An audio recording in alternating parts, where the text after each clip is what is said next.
Now is the time to assemble all our capabilities and to direct all our energies to answer the call of the people of South Africa. We dare not linger. We dare not rest until we have created jobs for those who need them, until there is enough food on every table, until every person in every town, city, village, or farm receives the basic services they need for a decent life.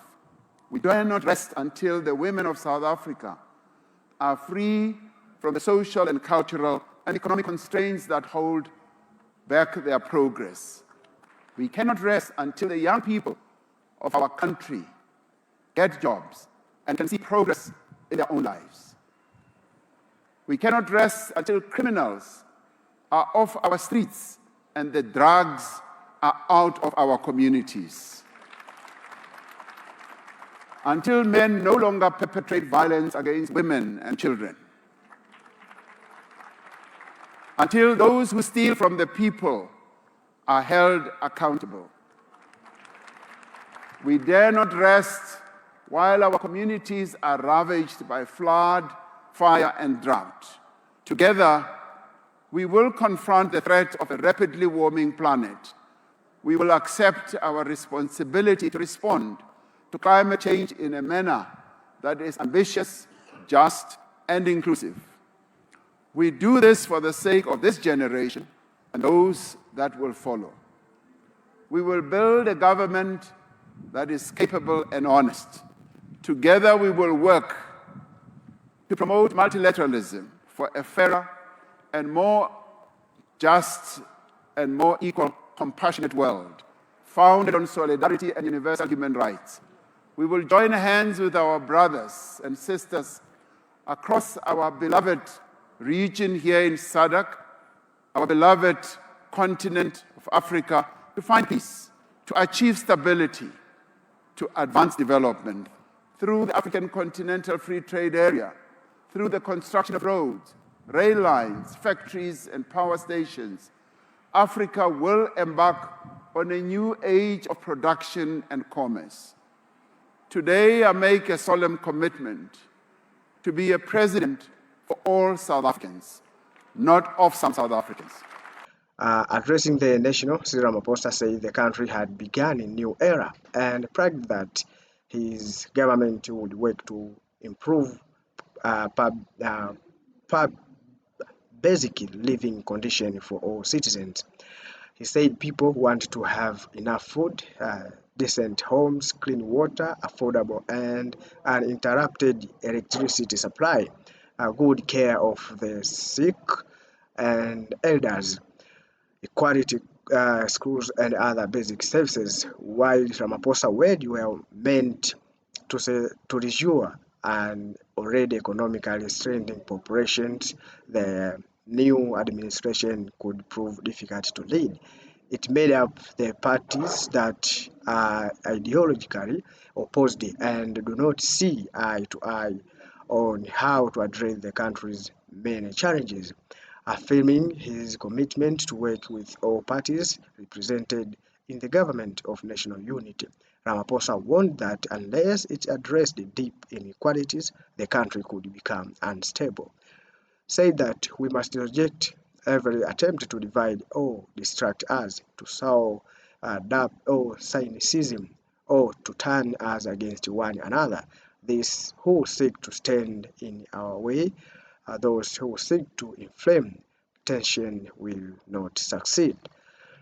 Ramaphosa's next task is to appoint a cabinet this week, likely involve a complex negotiation with the various parties making up the coalition. The current ministers cased to be minister the moment that the Ramaphosa took his oath, but in the interim, government department will continue function under the leadership of their Director General. Under South African law, there is no deadline for him to name his cabinet.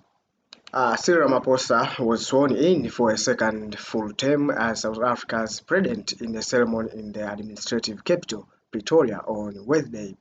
His inauguration as head of multi-party government comes just 3 weeks after election in which his African National Congress failed to secure a majority for the first time since the end of apartheid. The party subsequently made a deal with its long-time rival, the Opposition Democratic Alliance, and other parties to form a coalition government. The voters of South Africa did not give any single party the full mandate to govern our country alone, he said during the inauguration. They have directed us to work together to address the plight and realize their aspirations. They have also been equivocal in expressing their disappointment and disapproval of our performance in some of the areas in which we have failed them. So before I continue with this, let us continue listening the speech from now the President of South Africa, President Cyril Ramaphosa. To defend our Constitution and to protect our democracy, to work with all those who share the dream of a better life for all, to care for the poor, the vulnerable, and to support all those who are in need, and to make our country stronger, more resilient, more equal, and more united. This is the dream that the poet Sandile Dikeni describes in his work called Love Poem for My Country. My country is for health and wealth, he says. See the blue of the sky, and beneath the jewels of fish, deep under the bowels of soil. Hear the golden voice of a miner's praise for my country. My country is for unity. Feel the millions. See their passion. Their hands are joined together, and there is hope in their eyes. This moment requires extraordinary courage and leadership. It requires a common mission to safeguard national unity, peace, stability, inclusive economic growth, non-racialism, and non-sexism. Through the ballots that they have cast, the people of South Africa have made plain their expectation that the leaders of our country should work together. They have directed their representatives to put aside animosity and dissent, to abandon narrow interests, and to pursue together only that which benefits the nation. As leaders, as political parties, we are called upon to work in partnership towards a growing economy, better jobs, safer communities, and a government that works for all the people of South Africa. From across the political spectrum, parties have answered this call, understanding that no party can govern alone and make laws alone. These parties have agreed to work in partnership to employ their talents for the good of the country and the progress of the people of South Africa. Together, they have resolved to establish a government of national unity to pursue a common program of fundamental and lasting change.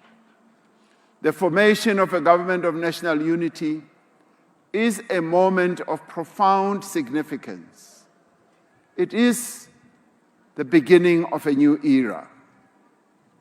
As the leaders of this country came together in a government of national unity 30 years ago to forge a common future and build a united nation, the parties in the government of national unity of today have agreed to work together to address the most pressing challenges before our nation.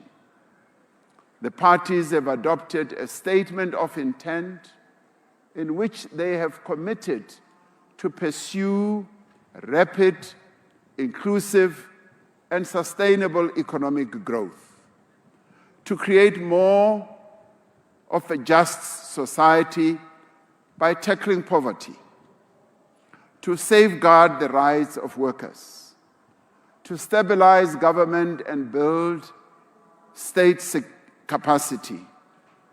The parties have made a commitment to invest in South Africa's people through quality education and healthcare, to address crime and corruption together, to strengthen social cohesion and build a united nation together, and to pursue a foreign policy based on human rights, solidarity, and peace. Based on human rights. To achieve this mission, wherever we are, whether we are in business, in labor, in civil society, this moment calls on all of us to work together and join hands. We will seek, as we move forward,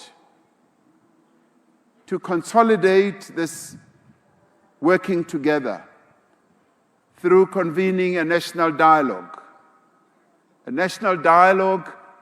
which should bring all South Africans through their various formations together so that we can chart a way forward to forge a social compact to realize the aspirations of our National Development Plan. As individuals, as families, as communities, and in our many formations, let us draw on our every strength to turn our dream for a better South Africa into reality. Even as we are united in our diversity, we are a people of deep and abiding faith. We pray for our nation, as our religious leaders just did, for our spirits to be lifted, for our fortunes to be restored. We owe this noble mission our courage. We must be brave and we must be bold. This is a new tide that heralds progress, transformation, and deep fundamental change. We look to this rising tide with optimism and hope.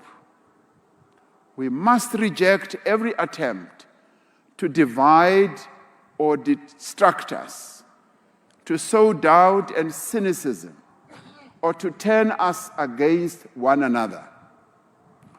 Those who seek to stand in our way, those who seek to inflame tensions in our country, will not succeed because South Africans are resolute.